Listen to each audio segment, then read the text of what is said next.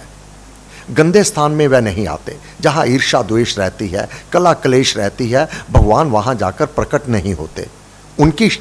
उनका अंश आत्मा के रूप में रहता है,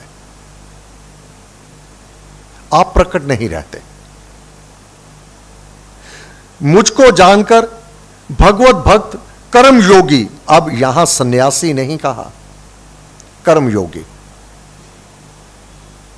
सन्यास क्या है? इन आंखों के द्वारा बुराई को देखना ना देखना सन्यास है। अनुचित कार्य ना करना सन्यास है। बुराइयों से बचे रहना सन्यास है। घर बार त्याग देना सन्यास नहीं है। भगवत भक्त कर्म योगी शांति को प्राप्त करता है। ओम तत्सत। इस प्रकार श्रीमद् भगवत गीता रूप उपनिषद ब्रह्म विद्या अंतर्गत योग शास्त्र में श्री कृष्ण अर्जुन संवाद का कर्म संन्यास योग नामक, कर्म क्या है, संन्यास क्या है? कर्मों का कर्ता ही उत्तम सन्यासी है। कर्मों का त्याग कर देने वाला सन्यासी नहीं है। कर्म संन्यास योग नामक 5वां अध्याय समाप्त हुआ।